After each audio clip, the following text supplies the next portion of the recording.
Paper ఎలా వచ్చింది? ఒకసారి రివ్యూ ఇవ్వండి దాని గురించి. రివ్యూ మోడరేట్‌గానే వచ్చింది పేపర్. 1, 2 క్వెషన్స్ కొంచెం ఆయిల్ రిగ్స్ వాటి మీద అడిగాడు. అది కాకుండా మిగతాదంతా నార్మల్ లాస్ట్ ఇయర్ పేపర్‌లా సేమ్‌గా ఉంది. అంటే లాస్ట్ ఇయర్ పేపర్ కింద టఫ్ ఉందా? చాలా ఈజీ ఉందా? Same almost same pattern. All repeated థీమ్సే వచ్చినాయి. 1, 2 క్వెషన్స్ మాత్రమే మారినాయి. పేపర్ కొంచెం టఫ్ అనిపించింది. ఓకే. అంటే డైరెక్ట్ క్వశ్చన్లు ఏం రాలేదు. ఓకే. వాట్ జియోగ్రఫీ సెక్షన్ ఎలా వచ్చింది? జాగ్రఫీ సెక్షన్లో కొంచెం ఇండైరెక్ట్ నాన్ ఫార్మ్ ఇండస్ట్రీస్ అంటే అది ఇండైరెక్ట్ అనిపించింది. ఓకే. ఏదైనా కొంచెం డిఫికల్ట్గా అనిపించిందా? లైక్ జియోగ్రఫీ ఆర్ హిస్టరీ సొసైటీలో? ఇండిపెండెన్స్ తర్వాత కన్సల్టేషన్ ప్రోగ్రామ్ గురించి అడిగిండు. ఓకే. అంటే అది అంత ప్రిపేర్ కాలేదు. కరెంట్ అఫైర్స్ సొసైటీ సెక్షన్ ఎలా అడిగారు? సొసైటీ కూడా అంటే ఇండైరెక్ట్గా అనిపించింది. ఓకే. ఎలాంటి ఏరియాస్ అడిగారు సొసైటీలో?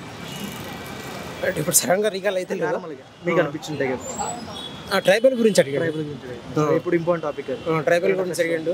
సొసైటీలో ఇప్పుడు ఫాస్ట్ ఫుడ్ కల్చర్ వల్ల ఇండియా మోడర్న్ ఇండియా ఇప్పుడు ఎట్లా ఎఫెక్ట్ అవుతుంది. ఏన్షియంట్ ఇండియాలో ఫస్ట్ టాపిక్ వచ్చేసి ఇండస్ వ్యాలీ సివిలైజేషన్ గురించి అడిగాడు. డైరెక్ట్ క్వశ్చన్ అనిపించింది. ఓకే. అది ఇప్పుడు ఇంపార్టెంట్ థీమ్ లో అది కూడా ఒకటి.